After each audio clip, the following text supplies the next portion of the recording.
مومنو، تم پر روزے فرض کیے گئے ہیں جس طرح تم سے پہلے لوگوں پر فرض کیے گئے تھے، تاکہ تم پرہیزگار بنو۔ روزوں کے دن گنتی کے چند روز ہیں، تو جو شخص تم میں سے بیمار ہو یا سفر میں ہو تو دوسرے دنوں میں روزوں کا شمار پورا کر لے۔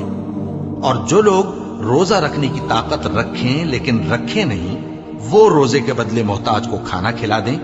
اور جو کوئی اپنی مرضی سے زیادہ نیکی کرے تو اس کے حق میں زیادہ اچھا ہے، اور اگر سمجھو تو روزہ رکھنا ہی تمہارے حق میں بہتر ہے۔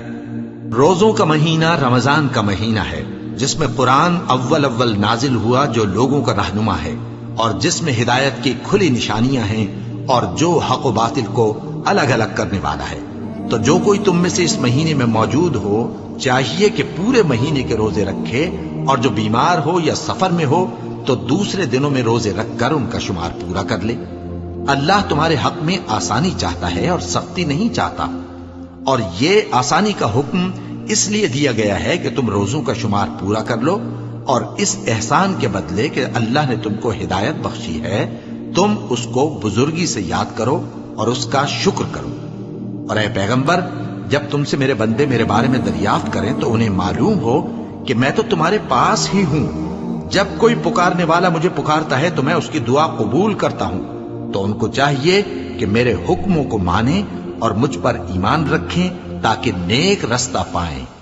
روزوں کی راتوں میں تمہارے لیے اپنی عورتوں کے پاس جانا جائز کر دیا گیا ہے، وہ تمہاری پوشاک ہیں اور تم ان کی پوشاک ہو۔ اللہ کو معلوم ہے کہ تم ان کے پاس جانے سے اپنے حق میں خیانت کرتے تھے، سو اس نے تم پر مہربانی کی اور تمہاری حرکات سے درگزر فرمائی، تو اب تم کو اختیار ہے کہ ان سے مباشرت کرو۔ اور اللہ نے جو چیز تمہارے لیے لکھ رکھی ہے یعنی اولاد، اس کو اللہ سے طلب کرو اور کھاؤ اور پیو، یہاں تک کہ صبح کی سفید دھاری رات کی سیاہ دھاری سے الگ نظر آنے لگے۔ پھر روزہ رکھ کر رات تک پورا کرو، اور جب تم مسجدوں میں اعتکاف بیٹھتے ہو تو ان سے مباشرت نہ کرو، یہ اللہ کی حدیں ہیں، ان کے پاس نہ جانا۔ اسی طرح اللہ اپنی آیتیں لوگوں کے سمجھانے کے لیے کھول کھول کر بیان فرماتا ہے تاکہ وہ پرہیزگار بنے۔ اور آپس میں ایک دوسرے کا مال ناحق نہ کھاؤ، اور نہ اس کو رشوتاً حاکموں کے پاس پہنچاؤ تاکہ لوگوں کے مال کا کچھ حصہ ناجائز طور پر کھا جاؤ، اور اسے تم جانتے بھی ہو۔ اے پیغمبر، لوگ تم سے نئے چاند کے بارے میں دریافت کرتے ہیں کہ گھٹتا بڑھتا کیوں ہے۔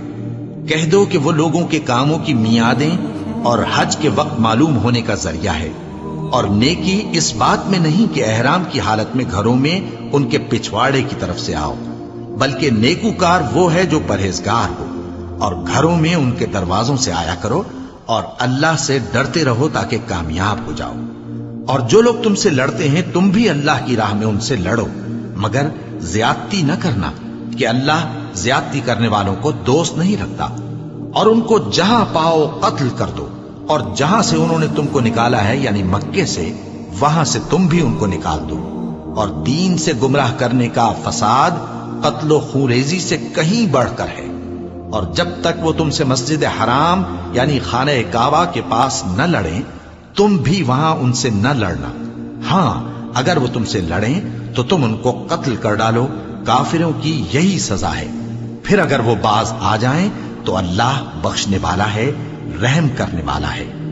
اور ان سے اس وقت تک لڑتے رہنا کہ فساد نابود ہو جائے اور ملک میں اللہ ہی کا دین غالب ہو جائے۔